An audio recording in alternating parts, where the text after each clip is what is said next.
மிதுன ராசிக்கு அவங்களுடைய கர்மா பதிவு என்ன, அவங்க எதை அனுபவிக்க பிறந்தாங்க அப்படிங்கிறத பற்றி நம்ம பார்க்க போகிறோம். இப்போ மிதுன ராசியில் பார்த்திங்க அப்படின்னா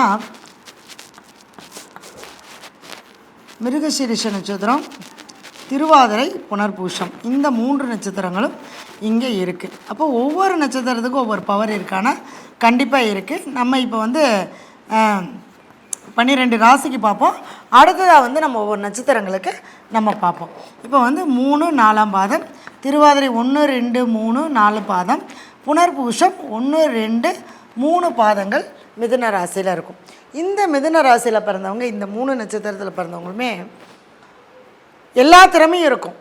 அதாவது அறிவு இருக்கும், புத்திசாலித்தனம் இருக்கும், திறமை இருக்கும், நல்லா எல்லாத்தையும் கற்றுக்குவாங்க. ஒரு சின்ன விஷயத்தை கொடுத்தா கூட அதில் என்ன விஷயம் இருக்குன்றதை டெப்த்தாக போய் பார்க்கக்கூடிய ஆராய்ச்சி மனப்பான்மை உள்ளவங்க இந்த மிதுன ராசிக்காரங்க. அதே மாதிரி தேடல் நிறையா இருக்கும், நிறைய படிப்பாங்க, நிறைய எழுதுவாங்க, நிறைய அடுத்தடுத்து என்ன அப்படிங்கிறத தேடிகிட்டே போவாங்க. ஆனால் ஒரு இடத்துல நிலையாக இருக்க மாட்டாங்க. எந்த ஒரு விஷயத்தை செஞ்சாலும் நிலையாக செய்ய மாட்டாங்க. ஏன்னா அவங்க பார்த்திங்கன்னா தன்னைத்தானே, அதாவது தன்னைத்தானே தன்னுடைய திறமை எல்லாமே பார்த்திங்கன்னா அடுத்தவங்களுக்கு அப்படின்னா ஓடி போய் எல்லாமே செய்வாங்க. ஆனால் அவங்களுக்கு பயன்படுத்திக்க முடியுமா அப்படின்னு பார்த்தா கண்டிப்பாக முடியாது. ஏன்னா இந்த 3 நட்சத்திரங்களில் பிறந்திருந்தாலும் இது மிதுன ராசியில் பார்த்திங்கன்னா புதன் ஆட்சி பெற்றிருக்கார். அப்போ புதன் ஆட்சி பெற்றிருக்கிறதுனால நல்லா படிப்பை விட அனுபவ அறிவு அதிகமாக இருக்கும். அவங்க பார்த்திங்கன்னா நிறைய அனுபவங்களை சேகரித்து வச்சுருப்பாங்க. அதே மாதிரி பார்த்திங்க அப்படின்னா அம்மா மேலே ரொம்ப பாசமாக இருப்பாங்க. அதே மாதிரி சொத்து, வாகனம், இது ரொம்ப அவங்களுக்கு பிடிக்கும்.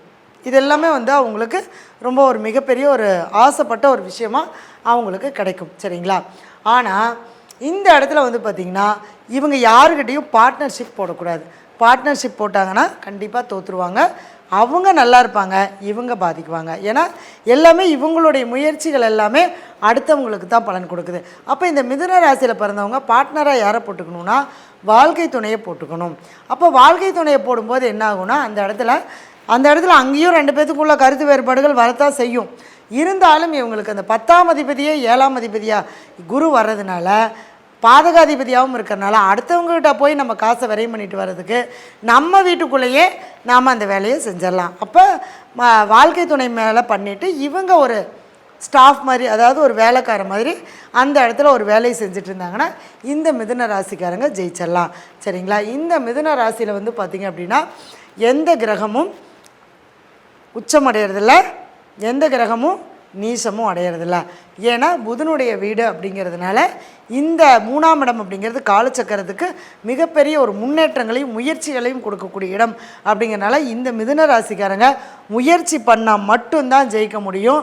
முயற்சி பண்ணலை அப்படின்னா அவங்க வாழ்க்கையில் எந்த ஒரு காரியத்தையும் ஜெயிக்க முடியாது. கடுமையான முயற்சி, கடுமையான போராட்டம், அந்த மாதிரி அவங்க போராடிட்டே இருந்தாங்கன்னா மட்டும்தான் அவங்க வாழ்க்கையில் ஜெயிக்க முடியும். சரிங்களா?